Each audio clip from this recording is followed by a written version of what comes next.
If you are a frequent listener to the podcast, you know that we have been sponsored by Fuji Sports for quite some time now. Whether you're looking for apparel, equipment, bags, or accessories, Fuji Sports has got it covered. Go to fujisports.com to see the latest selection of everything you need for your jiu-jitsu, judo, or MMA journey. That's fujisports.com. Let me take a minute to tell you about RŌL TV. If you're looking to take your jiu-jitsu to the next level and supplement your BJJ education, then RŌL TV has you covered. RŌLAcademy.tv has over 1,500 videos covering individual techniques, positions, and concepts, including seminars and workshops with top-level competitors and instructors like Chris Wojcik, Robert Drysdale, Aaron Hurley, Emily Kwok, and more. Whether you are a beginner or more advanced student, RŌL TV is the online platform that can take your jiu-jitsu to the next level. What's up, everyone, and welcome back. If you haven't already, please hit the like, share, subscribe, download, listen, and whatever other button there is, and leave us a review wherever you do listen. This ensures that we can continue bringing you the great guests and amazing content that you've come to expect. In this engaging conversation, Thomas's guest shares his journey through the world of jiu-jitsu, discussing his love for coffee, the pride he takes in his accomplishments, and the challenges he has faced along the way. He reflects on his training experiences with Eddie Bravo and the 10th Planet System, the dynamics of grappling with different body types, and the importance of mental health in combat sports. He also opens up about his life-changing car accident and how it impacted his training and mindset. Here is the RŌL Radio with an EBI 24 semi-finalist, an Eddie Bravo black belt, and the owner of Bolo Sport Jiu-Jitsu, Chris Crawford.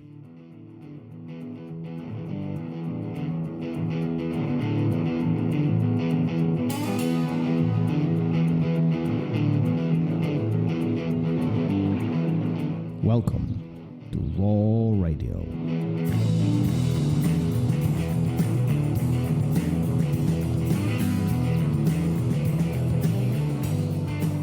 And we are live. Chris, welcome to the show.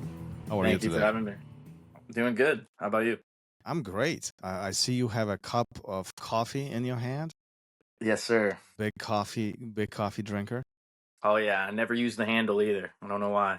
You know what? This is like nerd 1000 level, but like I always put two of the middle fingers all the way in and I hold the... That's how I'm doing it. Exactly. Look, you were like best friends already. We just started this.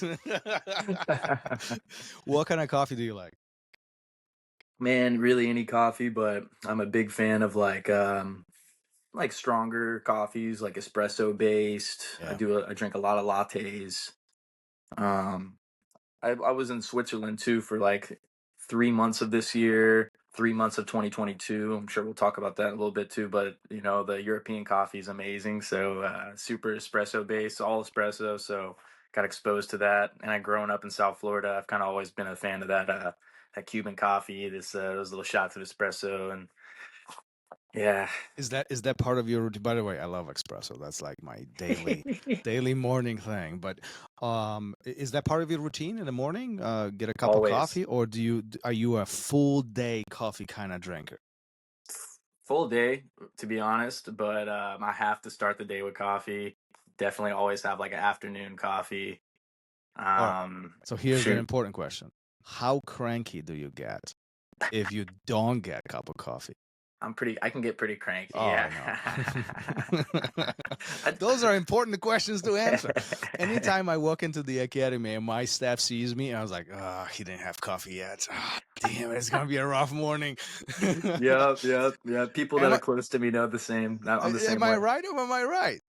You're right, man. Yeah, It's absolutely. Just a habit, routine.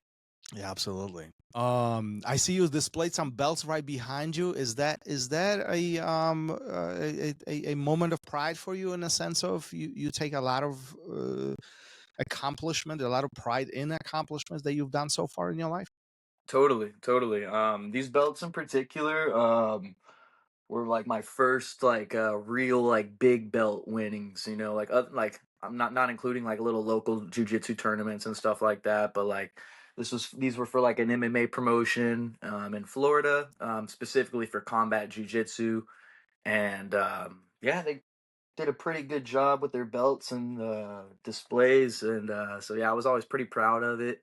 It was shortly after I had like an almost like career-ending car accident too, so To me, it meant a bit. It meant a lot, and honestly, a lot of big wins still mean a lot to me because of my journey's been such an uphill battle, and I'm really my own biggest opponent, an enemy. But yeah, just very few people really know like all the struggles I had to go through to get to where I'm at. I'm still always, trying to reach that next level and stuff. So yeah, big wins, they mean a lot to me. So I'm pretty proud of it. I got a lot of memorabilia from events and stuff I've done over the years that, whenever the time comes to open my own gym, I'm going to do exactly what my coach Eddie Bravo has in HQ and display all that memorabilia up on the walls and stuff. It's cool, and you got to definitely take pride in it.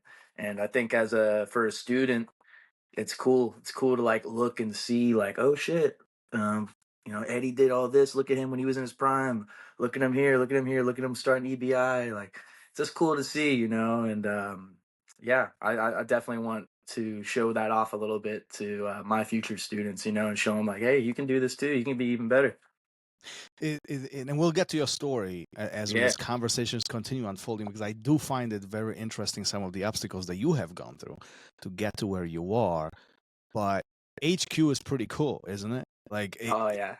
it is a unique place. Like I've had an opportunity to be there and train and meet Eddie and all that. But like even going through the passage around the mat when you have all these newspapers displayed, right? I mean, that's like a piece of history, right?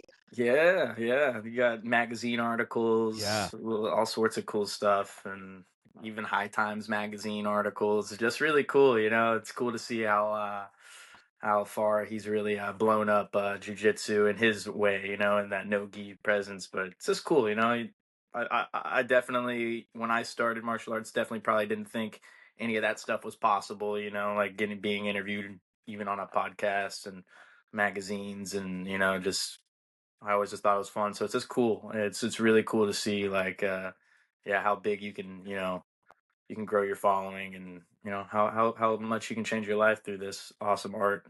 Do you feel like you are a lucky dude in some sense to have these opportunities to even meet Eddie? I mean, eh, people would pay, and they do pay thousands to fly across the world and train with him, learn from him, or even engage during seminars or whatever the case might be. I mean, many would consider him as a pioneer of what we do.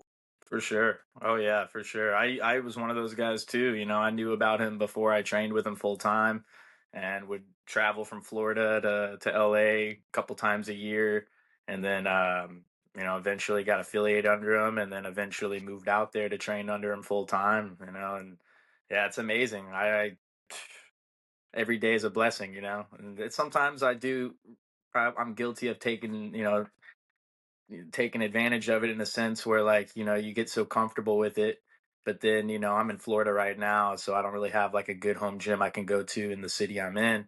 So it's like times like this when you're away, where like maybe you're in Switzerland teaching a bunch of rookies, and you're like, man, you really realize how good you got it, and yeah, so I try to remind myself, especially if in times when I'm feeling kind of mentally low and stuff, or I'm a little stressed, like at the end of the day, I gotta always remind myself, like, dude, 2012 Chris would be ecstatic at the fact that, you're over in LA training at HQ with Eddie every single day, so I gotta always pinch myself. I am really blessed. I am really lucky.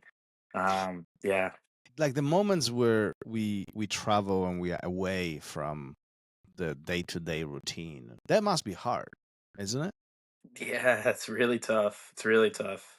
Yeah, it's hard to stay motivated and to give yourself your own training if you're completely in a foreign area. You know. Is that difficult for you? In like even now when you mentioned you're in Florida, you were away and there's not many opportunities.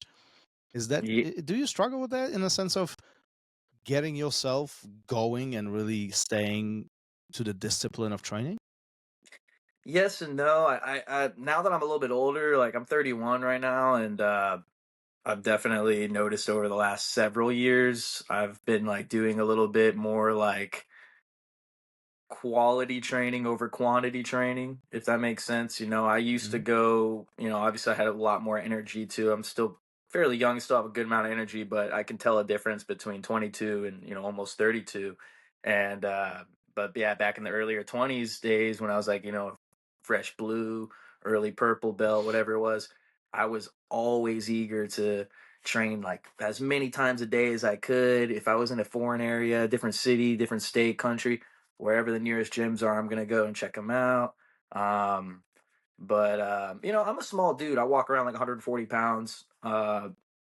N- I normally get hurt, when I go to different gyms or if I'm like rolling with different people that they normally, and I've just noticed that over the years, so I've kind of slimmed that down a little bit because I feel like if I do go to another gym, I'm a part of a different affiliation. Some people either love Tin Planet or they hate it, and at the end of the day, it's just a little Matt Enforcer vibe that comes out. Like everybody wants to hold down their gym and their reputation.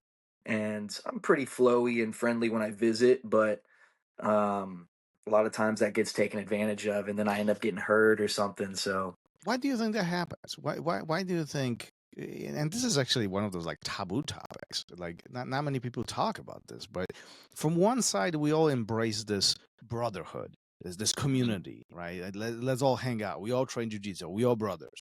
But at the same time, we go and visit an academy, and it's not so brotherhood here anymore. Like, yeah, no. like you walk away, little bumps and bruises and that and that. And like you got and we're not talking about skill, but I'm more talking about like this the mad enforcers. You know what I mean? Like, Yeah, why does that happen? Why does it have to be that way? I'm not sure. I'm not sure. Uh, But if I you don't know. experience that, you know what I'm talking about, right?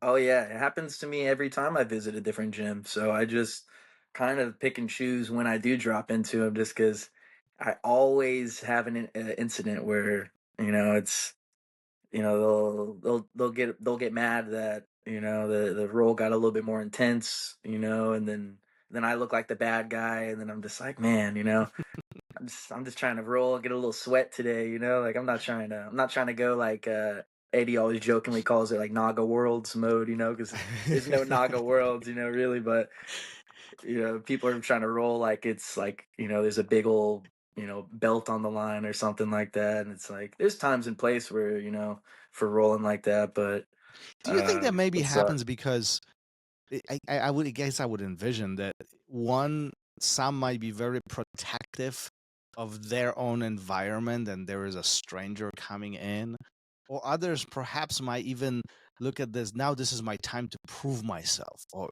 Mm. he's a black belt under 10th planet, let me show what I can do.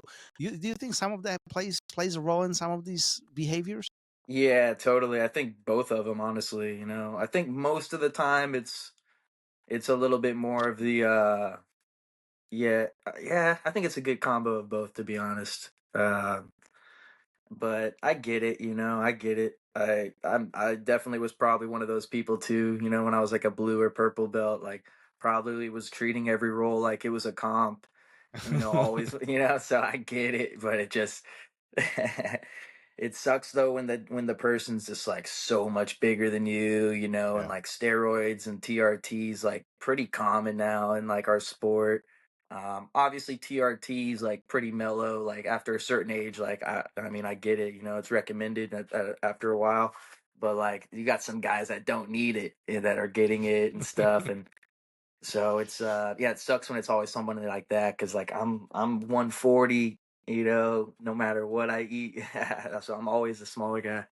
Do you think like the size gives you advantage overall when it comes to grappling, or is it disadvantage? Many might look at this like, look, from the beginning of the edges. I mean, everybody always said jiu-jitsu is the sport for the smaller and weaker guy to control the bigger opponent. Blah blah blah blah blah blah. Right?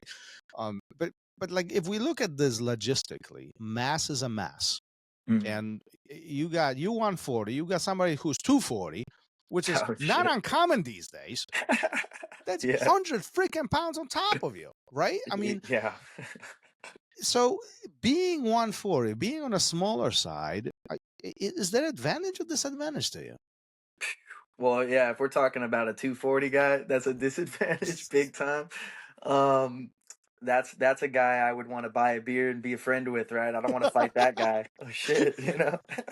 But yeah, I try if if I have to roll with someone that size, I will. Nowadays, I try just to be safe and just, I got nothing to prove. I don't want to try to, have this tough round where like even a neon belly could, hurt me really bad. So if I have to, I will. But yeah, it definitely is a disadvantage once the skill level gets higher. If we're talking about some random drunk dude at a bar, 240 pounds, never did a day of martial arts in his life.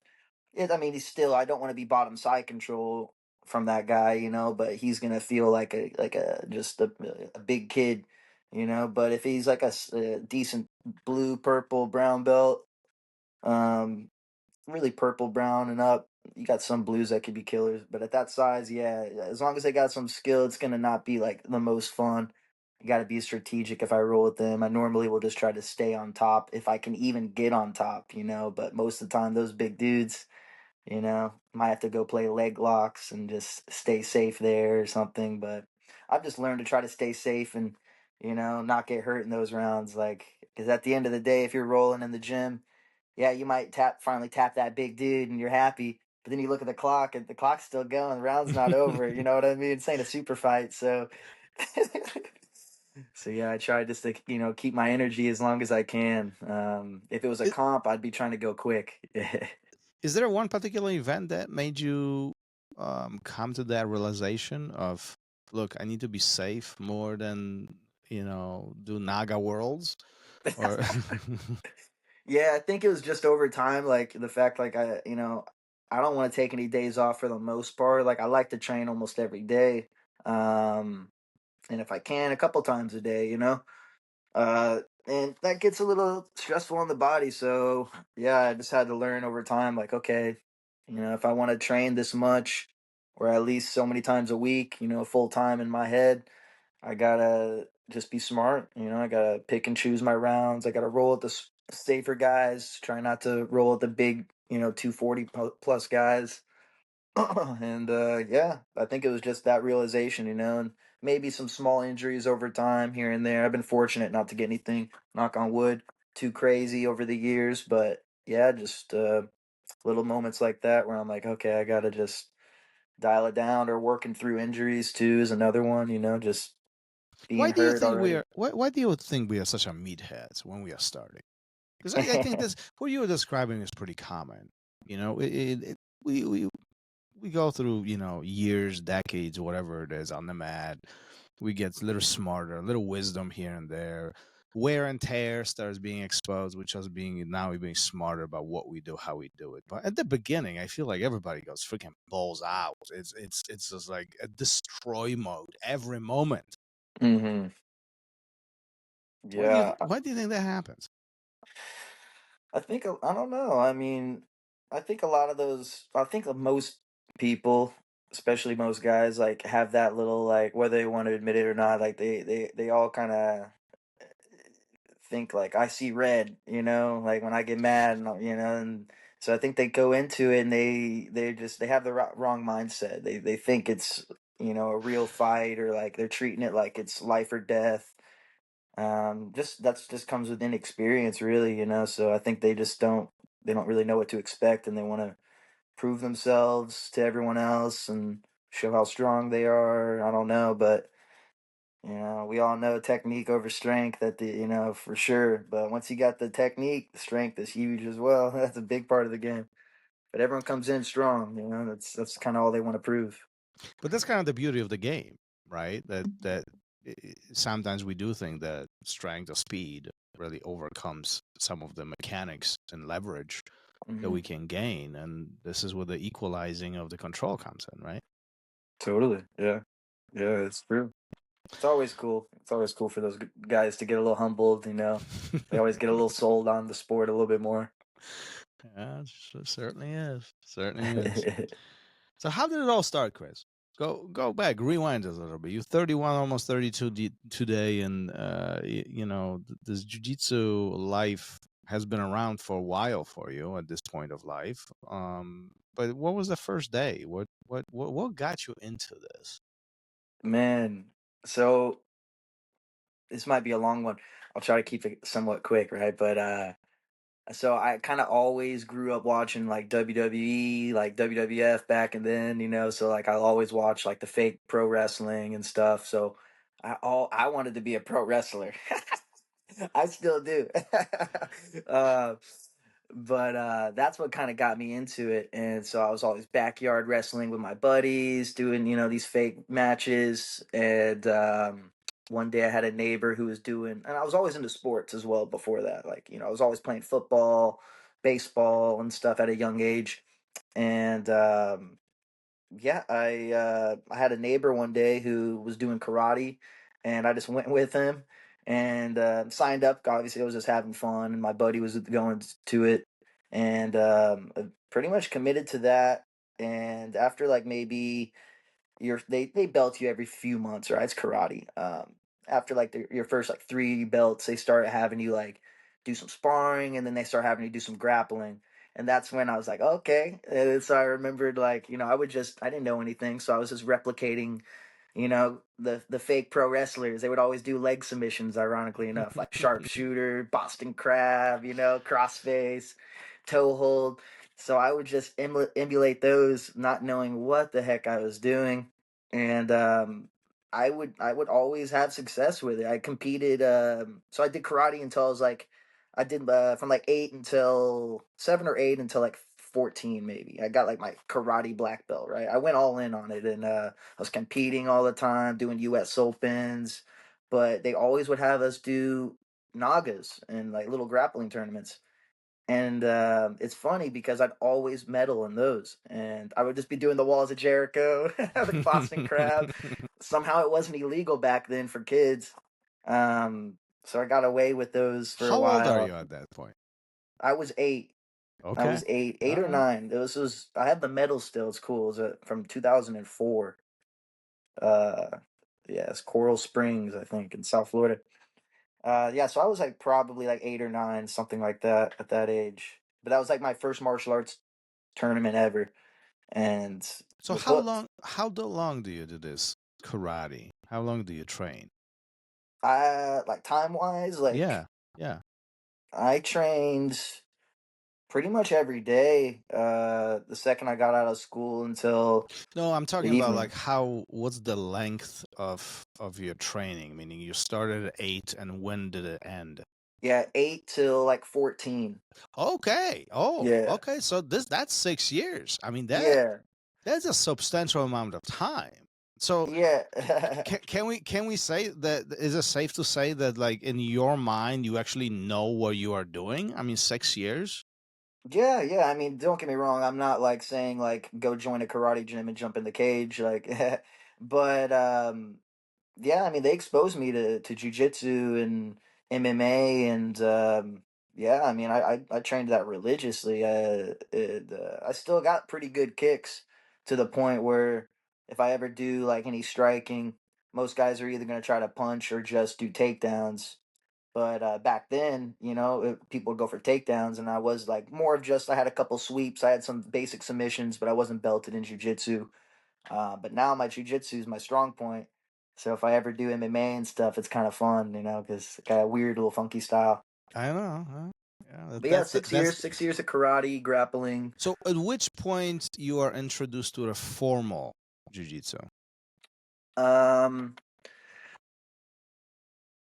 Kind of around that age, maybe like I think like maybe 14, 15. Right? I moved to a different city, and I remember telling my mom, I was like, I want to do grappling. I didn't know it as jiu-jitsu, I just knew it as grappling. Mm-hmm. And I was like, I don't want to do the karate forms, like I like the sparring was fun, the point sparring, but like I really like the grappling. So she signed me up to like a local BJJ school in like Naples, Florida.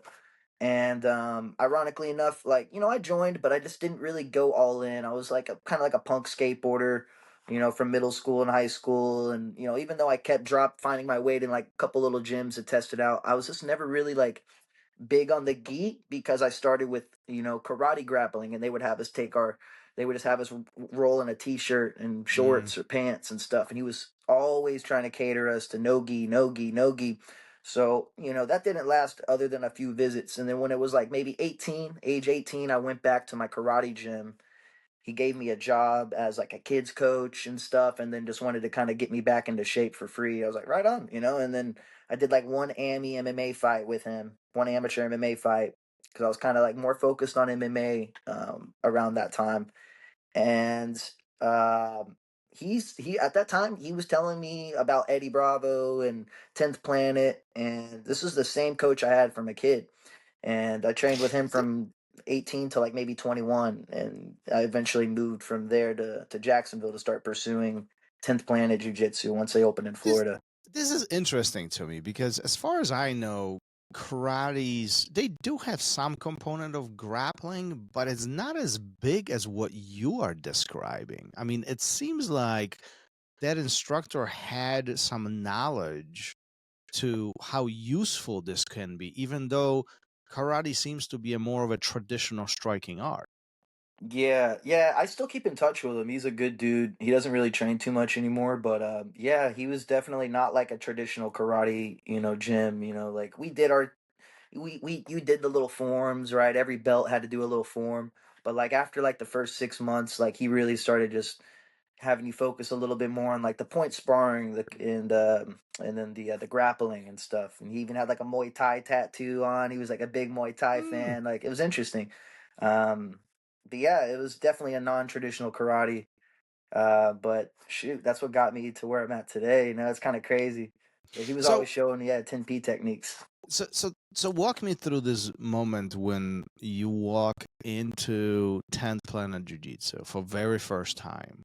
So you Yeah, have some grappling experience. You clearly are really good with WWE. I mean that untouchable. untouchable. That's right.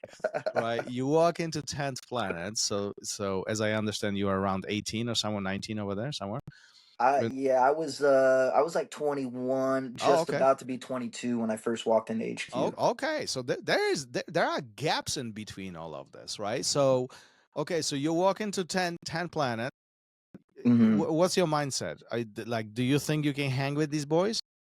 I thought I could, I thought I was definitely like, I knew I wasn't gonna know their techniques, but I wanted to be like that, tourist. I wanted to do at least one class with Eddie. And looking back, I totally slowed down, like the poor black belt that had to pair up with me that night, but I did a bunch of like the fundamentals, like the beginners classes. I went there, like I was training full time from 8 to 14, and then from 18 on, I haven't stopped training since 18. What So do you I mean by full time? like every single day I was working at my gym, teaching at my gym, training at my gym. I've never really had like a real job. I've always worked either at the gym I was training at, or like a local gym holding pads for some moms, or yeah, or just working as very part time as I could at a gym so I could train full time. I kind of always viewed it as my trade school. Where, where is where is this passion come from?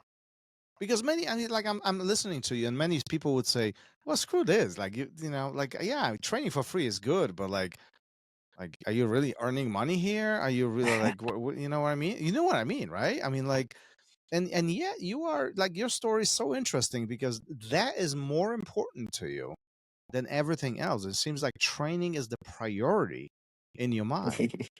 Yeah, it kind of is. I used to always tell my jobs that I had a second job, and it would be my class start times.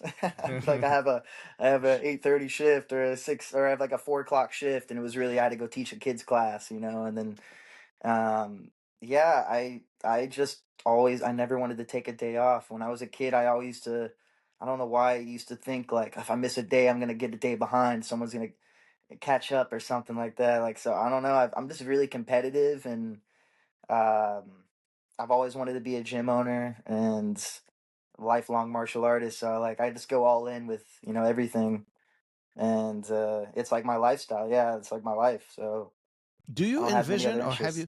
do you envision, or ever thought about doing anything else in your life? No. When I was a skateboarder, like, my heart definitely wanted to go pro in that, but my brain knew I wasn't, like realistically, and I knew like realistically, like even if I somehow made it pro in skateboarding, if I was the best in the world, Tony Hawk, video game character, whatever, there's a time limit for that lifestyle, like Mm. you're out of that by like 28, like, and most of those guys, they're so talented, they either maybe start a business, another brand, and most of the time that doesn't last too long either, or they just, they fade away. So it's like most of them don't really have like after careers, and they're kind of lost around 30. It's funny because now a lot of them are finding jujitsu right now. A lot of skateboarders I looked up to are getting into the sport, which is really cool for me. But yeah, so I kind of always knew, I was like, that's really not going to be like the smartest like long term thing. And I was always really big on like having something that was a skill set too. Like, what am I going to be able to do with skateboarding? Like, yeah, cool. I could do a little Smith grind, down to a rail or something. But what happens, if I got like attacked or something like that, Might hit him with a skateboard, but I might accidentally kill somebody. Uh, so I kind of always liked how like martial arts, whether it be kickboxing, MMA, jujitsu, it just kind of felt as free and creative as skateboarding always did for me. But it provided me that like win-win, like I have a skill set, I can defend myself. God forbid if I ever have to. And I'm working out, I'm sweating, and I'm having fun, and I can also, do the things I want to do. Whereas skateboarding, I can't. I know what the cool tricks are, but man, I can't do them all. But jujitsu, I feel like It's my body's the skateboard. My body, my mind's a skateboard, Do and you so I find can that express myself the way I do you want. do you find a lot of correlation between the skateboarding and jiu-jitsu? Big time, big time. I kind of saw you interviewed, what's his name, Keon or something Hmm. along those lines, and Hmm. I didn't know he skateboarded too, but he was kind of talking about that, and that was kind of cool because yeah, I've always viewed the same thing. I was all in on skateboarding. Like, again, any activity I'm doing, it's not an activity, it's my life. I'm trying to be a black belt at everything I do. So skateboarding was my world.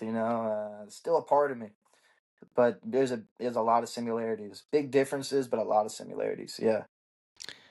At the beginning of this conversation, you said your life often was uphill battle. Mm. It wasn't always as easy. Yeah, Um, never. and it feels like there's a lot of passion behind everything you do. You just said a second ago that you go always head in, all in. Where does this come from? This commitment, this ability to grind, the ability to do what is necessary to achieve a goal that you have in your mind. Man, I want to say it's got to be probably from my mom, to be honest. Like like I've kind of always had it with everything I've had. I've always had a really supportive mom who kind of always, anything I wanted to do, she was always backing me. She still backs me, and that's rare. Very very fortunate for that. She's a hardworking mom too. So I grew up with a single mother, two older sisters. We are always, pretty poor. I mean, we got by. She always made sure we got what we needed and then some. But we always struggled. But she always, you know, she was a young mom, and she made some crazy shit happen. I look back and I'm like, damn, like I'm about to be 32, and I compare myself to her at that age. And I'm like, damn, you had three kids, you had so many more responsibilities, and it's hard to imagine that she did it, but she did it. So I want to believe I got a lot of that from her. Because yeah, I've just always done that. I've never really wanted just to kind of be a little okay at this, a little okay at that, like just kind of, yeah, just I've always wanted to do that and just go all in on stuff. And yeah, I don't know, I just kind of had an pretty abusive father figure growing up, and so I wanted to be nothing really like him. Um, and at the same time, I always wanted to protect my family if I ever needed to. And so yeah, I just kind of viewed martial arts as like kind of the answer to everything I needed. I had a good role models around me, good father figures, and yeah, was just doing stuff I enjoy. And I don't know, I just yeah, never viewed myself doing anything anything else than that. Do you find yourself like your life has meaning in a sense where you always wanted to be surrounded by martial arts and jiu-jitsu in particular, but you're actually doing it? There's many people who dream about things. They want to do things. Sometimes they even develop a plan, and then somewhere along the way they give up. And it seems like from a young child, you wanted to be it, and you are it today at 32 nearly. Yeah, it's crazy to think. Yeah. I still don't think I don't think we'll ever be where we want to be, right? We're always seeking that kaizen, right? That constant improvement and stuff like that. But yeah, it's nice to look back and be like, damn, I did it. But I still have so many things I want to do. I want to open Are a you gym. are you ever satisfied? I just had a conversation with somebody nearby here in my academy, and we were talking about, and we ask each other questions like, "Are you satisfied? Are you ever at the point in your life where you say, yeah, okay, that was good. I'm done with that. I can move on to something else,' or are you always chasing more?" I'm always chasing more. I've always been like that. I think maybe if I'm lucky, one day I'll have a moment where I'll be like, nope, we're good. And I think that moment will be when I have a successful gym, maybe a couple of them. I got maybe some gangster black belts underneath me doing their own thing, financially pretty comfortable. You know, um, that would probably be the moment where I'd be like, nice, right on. You know, I don't want to ever. Sorry, I'm sweating. Talking about all these like moments, reliving them. I'm going through the emotions again. Uh, yeah. Whenever I can't compete anymore, I'm just gonna be all in on coaching. But I don't think I'll ever step away from the sport in any way. It's my life. You mentioned car accident at the beginning. Yeah. Damn. That was a party pooper. Yeah, it was a big time party pooper. Ironic timing too. Walk me through it. What happened? Man, so this was during the pandemic, right? It was crazy time for everybody, but I was trying to move from Jacksonville to Miami to kind of try to pursue my chase at brown belt at the time, and then eventually black belt.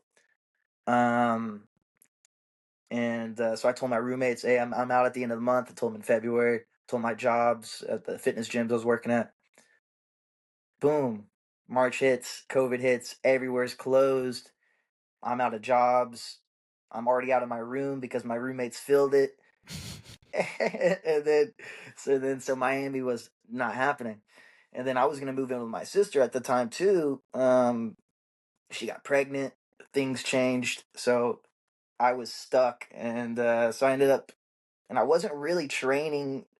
I was a Ronin at the time, uphill battle, right? I got all my belts, blue, purple, and brown from 10th Planet Jacksonville, but about maybe a year or so after I got my purple, um, I kind of had a falling out with him for a little bit. We're cool now, but I kind of was just a Ronin. So 10 Planet Ronin, just traveling, going to HQ whenever I could, competing when I could, competing actually all the time because I was just trying to get myself out there, even though I was a Ronin, just trying to stand out.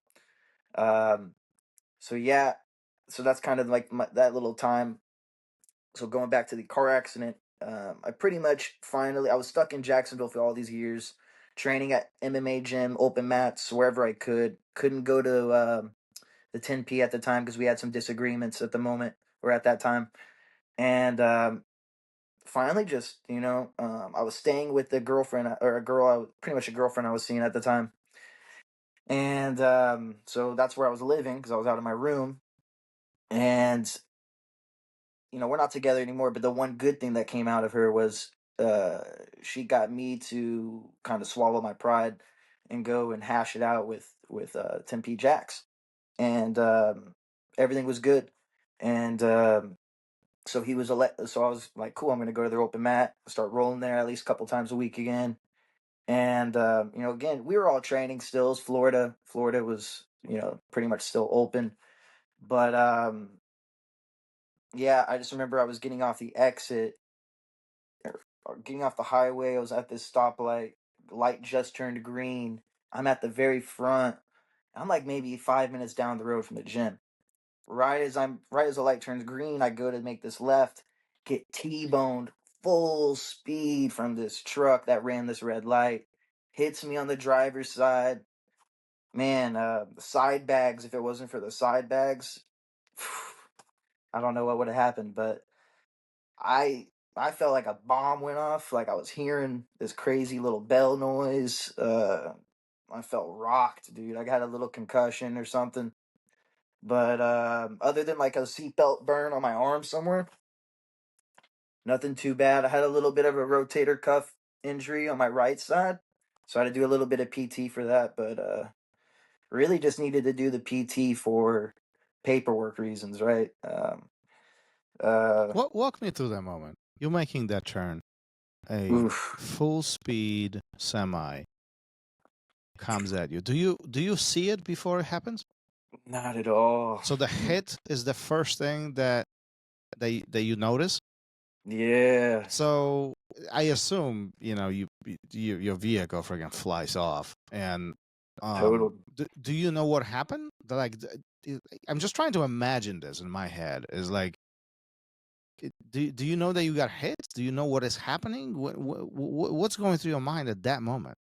Yeah, I was definitely confused at first. But yeah, I realized I got hit because that's what it looked like around me. But for some reason in my mind, because I didn't see it coming and I wasn't expecting it because I had the right of way, I had the green light. So for some reason, I felt like a bomb just exploded in my car or something. But obviously that wasn't what happened. So I was like, I just figured out, I put it together that must have been a car that hit me. I'm lucky that the lady behind me witnessed the whole thing. And I was talking to her a little afterwards, and she was saying how she knew he was going to run it because he didn't look like he was even slowing down. And it sucks because, like, I got kind of screwed in the settlement, and I got, like, the very bare minimum. Uh, I was quoted quite a bit more at the beginning, but I got to take that L for what it is. I'd rather have health over wealth. Well, I was about to say, I think the big winners here that you're still talking to me today. I mean, this could have gone in the opposite direction. Yeah, I ended up winning these belts like maybe 2 months after. Wait, what? Yeah. Yeah, I kind of What? was in a bad spot and I had to move back in with my mom to a different city until I recovered and stuff. And I mean, I was just getting so depressed not being able to be on the mats and train. And I was just doing this annoying physical therapy where they made me do like real workouts, but I had to wear a mask the whole time. And Well, no. I was just like, man, I hate this. And just finally like tested out some movement at a seminar and did some rolls there, and obviously I puked because my cardio wasn't good. But I was like, okay, I think I could, safely roll. And yeah, just eventually took these matches, and yeah, I won some belts. Was that difficult for you in a sense of your everything that you love, meaning grappling, martial arts, is literally put on hold, screeching hold, and on top of it, you're in the middle of pandemic, which means places are closed or they are underground or masks and other limitations. We all have been there. It doesn't matter what your vision is, where your where your views on the pandemics are, but we were all in the middle of all of this, right? Mm-hmm. Was that difficult mentally for you to be in that situation where things get taken away from you without even your permission? Yeah, it was pretty difficult. I was drinking a lot of coffee. Let's say that. Yeah, well, there you go. There's always that. I was getting real cranky. What interesting part about your story here is that we kind of skipped over is that relationship with Tampa and Jacksonville. And share as much as you want to, but I think this is the interesting part, is that our life takes us in different directions, and there's always two sides of every story. It's not who's right, who's wrong, but not many people put themselves in a vulnerable position when they say, well, look, we should fix this, and we should overcome some of these limitations or our perspectives, our views, our beliefs, and work together as a team. And many people separate. They go different ways. And many people are angry about things for many years. For many years, they hold grudges. That wasn't the case for you, actually. That's the fascinating part. You, thanks to your girlfriend or ex-girlfriend, but there is some, I would imagine, ego check or some kind of perspective change, shift that takes place. Talk to me about this. Not many people are willing to go through that. Yeah. Don't get me wrong. I'm guilty of probably holding a grudge for a little too long. But I never wanted it to, Brian's like a brother to me, almost like older brother. I would say father figure, but I think older brother's more appropriate based on the age difference between us. But yeah, he gave me my first big opportunity in jiu-jitsu. He showed me everything, and he's a good dude. Nobody's perfect. I'm not perfect at all, and I'm starting to realize that last few years as well. I was just trying to get better over time, So yeah, I never wanted to hold any grudges. I don't want to lose a brother, I don't want to have any ill will. I don't want people to think of me in any negative way too. So why do we do it? Why do you think, in general terms, not even beyond what you've experienced, but why are we so stubborn as humans? And sometimes it's not even who's right, who's wrong. We are just meatheads. We are so stuck in our own way. Yeah. Oh man. That's a great question. That's a great question. Maybe a lot of people don't want to admit when they're wrong. I sure as hell I'm probably guilty of that too. Whether you maybe know you're wrong, you're like, damn it. Maybe it's a little bit of embarrassment, and maybe some ego too, but I've kind of always been that person ever since I was a kid. Like, even if I'm right, if I'm ever in the right and they're 100% wrong. Not saying that's the situation like with Brian and I at all. Just using it as an example. I'm always going to apologize first, you know what I mean? Because sometimes some people won't, and I'd rather just hash it out, move on. Well, good for you. I think more people should have that kind of attitude. And I think if we put that highly emotional environment aside and really look at what's more important, which is the relationships, good things come out of it. I don't know who said it, but I saw this phrase recently. There's only one thing that comes out of fighting, and that's disconnection. Nobody wins. Nobody ever wins from that. So, just something to think about as life continues. Yeah. So what's for you? What's good for you now? What are you up to these days? And where's all of this going? What's the plan with the gym and where the future is taking you?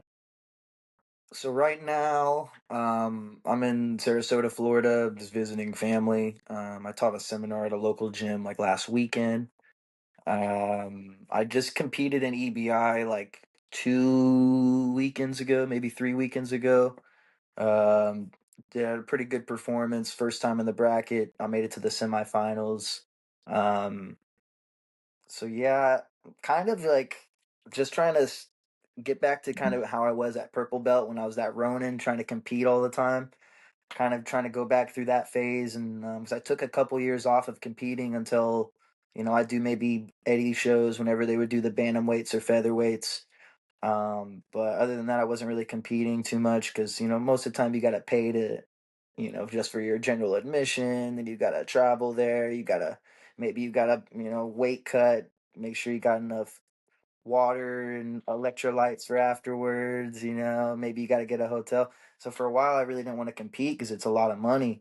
But I like competing, and obviously I What like to win. what is about competing that you enjoy so much? Hmm. I don't know. I think it's just I kind of like that how it's kind of like that vibe where it's like kind of all on me. Um, I don't know why. Obviously, you always have your cornermen, your coaches, your buddies in your corner helping you out if you're in a bad spot, giving you some advice. But I kind of like that like pressure where it's like it's all on me and I can kind of show what I know freely or something like that. But What I what, also what was the hardest match that you've had, mentally or physically? hmm, Is there one that stands out?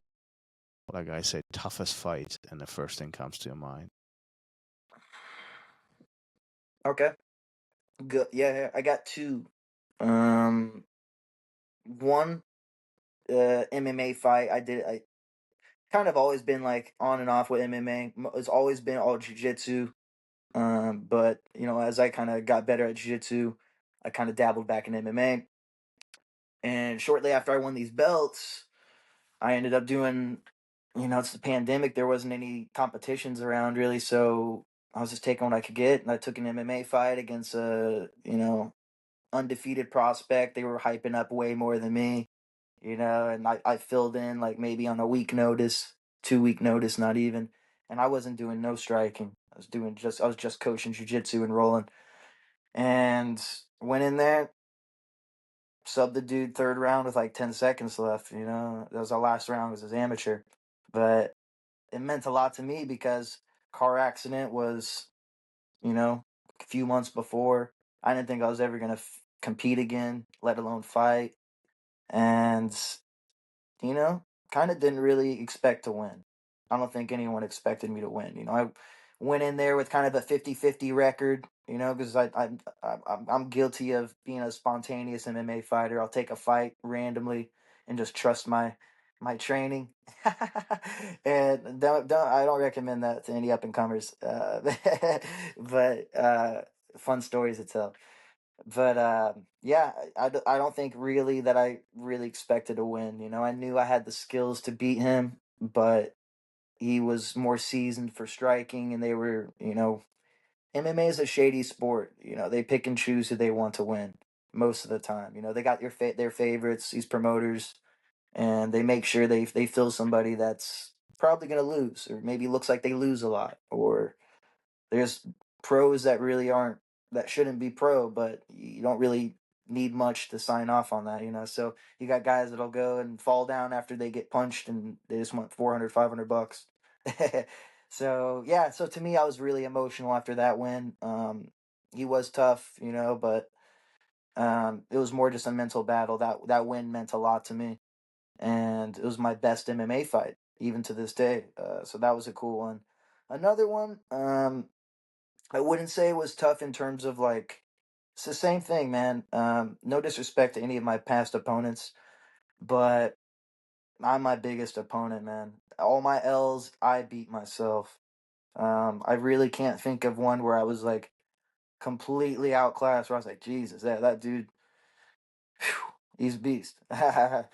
Maybe in the gym, there's some times like that, you know, but every time I've, you know, taken an L in MMA, it was always because I did some little bullshit that got into my head, or, you know, did a small little error, you know, or just wasn't fully believing in myself, you know. So I had a match in it's my only loss. I've done like 5 special matches, super fights, whatever you like to call them, for Combat Jiu-Jitsu Worlds and EBI, and I'm honored to say I've won all of them except for one. And honestly, I hope this footage is nowhere. But I tapped out so prematurely because I was in my own head and panicked and was realizing I was losing and just gave up in the heat of the moment. And that's probably like that's one that kills me to this day. It wasn't too long ago, maybe a few years back, but man, I want that one back so bad because I know I could have beat him It was just I just Why did this had a happen? I did a bad weight cut. I have a bunch of excuses. It was at the end of the day, it was all me. I beat myself. I gave up. Um, Why do you think you beat yourself? Like what's the underlining Man, I reasoning? overthink everything. I'm a Do huge you? overthinker. Sometimes that's a good thing, right? Some of the most successful and creative people are overthinkers. That's what they say, at least. Probably just trying to make me feel better, but but yeah, dude, I overthink a lot of stuff, and that's kind of like really shot me in the foot, if you will, like a bunch of times in my life, because I'll just kind of jump to some crazy conclusions. I'll overthink a lot of stuff. And I don't know if you've ever like, I'm sure some listeners can relate, but like, man, weight cutting, you're slowly killing yourself, you're dehydrating yourself. That mixed with over already being a natural overthinker is like a horrible recipe, man. Because cutting weight, especially a week of your fight, almost every fighter I know has experienced this. They're all thinking like, "Fuck, what if I die this weekend? What if this guy knocks me out in front of my family and friends? What if I lose? What if this? What if that? How's my weight? But they're not trying to talk about it. But that's so because it stresses them out and stuff. But man, everyone's thinking it. So yeah, it was one of those types of moments. I kind of had a tough time cutting, and I made my weight, but I was cutting. I was overthinking. My opponent, announced he wasn't going to make his weight. He was going to come in 5 pounds heavier, and they were okay. And that pissed me off. I should have used that to to add more fuel to the fight, but for some reason, I let that kind of, you know, kill my momentum and my confidence. Would you agree that mental health and really the stability of our head, especially before fights, is critical to our success? Yeah. Yeah, definitely. I think everyone that does our sport or any combat sports, martial arts, they gotta have a little screw loose in some way, right? Oh, there's Like no doubt about that. I've said this publicly on the show. We all messed up, yeah. one way or another. But on a serious note, I feel like that's often underestimated factor for a lot of guys, especially who do this for a living.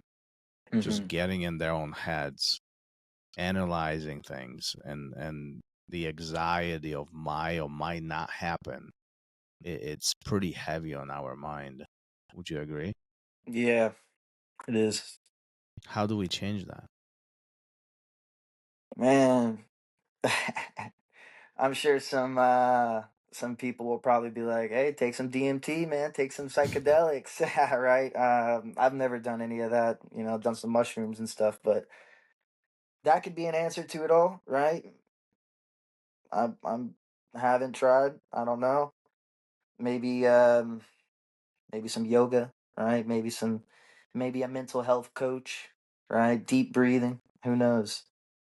I Fair enough. Fair enough. don't know. I'm not the best one. I'm trying to figure that one out myself too. Well, and that's what life is all about, right? Figuring out. I don't think there's like a one recipe for all of us, but we all got to figure it out. And when we do, it's probably end of the time, and the candle goes off, we gone. So it's like that's the whole purpose of life. Now, it's all about what we're doing today.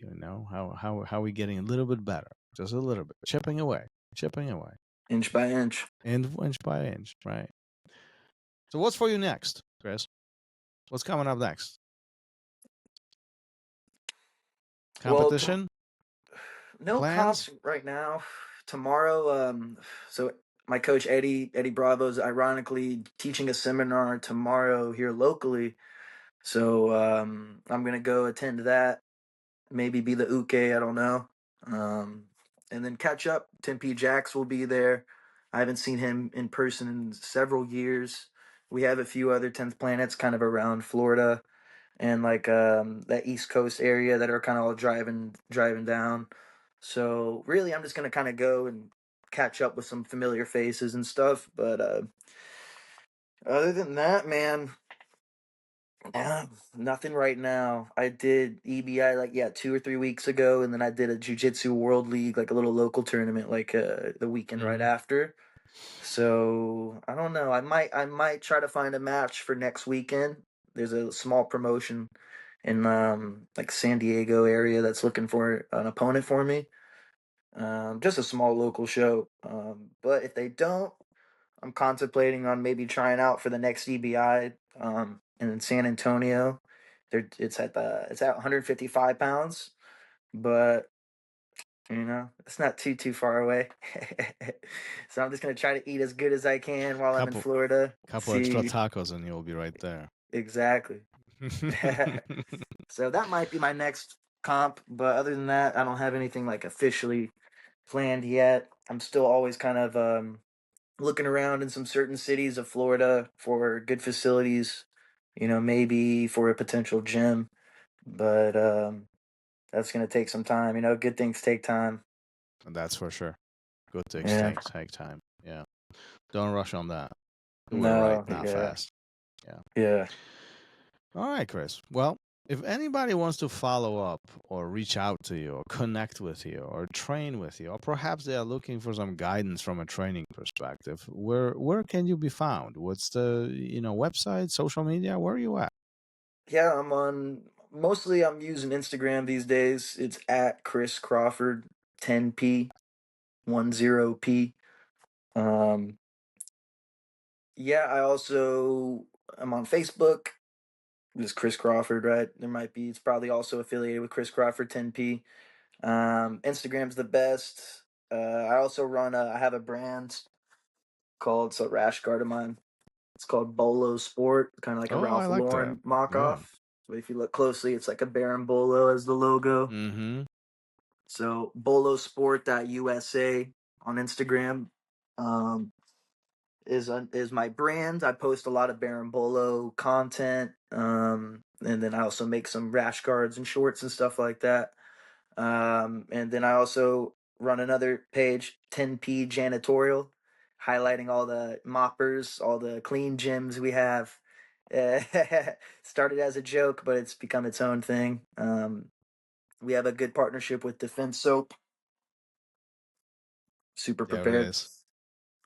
Best soap, in my opinion, in martial arts. I would say that regardless. I've always used their soap. I love that brand. So we got a little partnership with 10P Janitorial. Pretty much, we just like to showcase clean gyms, everyone's different cleaning routine, their deep cleaning routine, and we're just trying to promote hygiene, good health, clean gyms, and Defense Soap wants to give away some products. So any gyms that want to get some free Defense Soap sent to their gym, tag 10P Janitorial, tag Defense Soap, and we're picking up to 5 winners. So, yeah. Awesome. I'll make sure. And as always, I'll make sure that all the links to everything that you just mentioned we'll put in the show notes of this episode. So if you guys want to connect with Chris, dig into a little bit of more of the projects that he's working on, or just literally just message him, DM him, and ask for advice, jiu-jitsu on off the mat. I'm pretty happy. I'm pretty sure that he will be happy to connect with you guys. Chris, thanks for being here. Thanks for sharing your story. Thanks for being vulnerable and talking about some of these deep things and some of these funny things. I mean, all that really what makes us humans. And I appreciate you spending the last hour of your time and sharing that with me. Man, I appreciate you having me. It was an honor, and I really enjoyed it. And it did, like you said, felt like we're just having a conversation. That was nice. That's the best part behind it. So let's wrap it up for today. Thanks. Yes, sir. Thank you. Thank you for listening to RŌL Radio. If you enjoyed the show, don't forget to leave us a review and help us make the show even more amazing. For future episodes, check out our website and follow us on all major podcast platforms. Take care.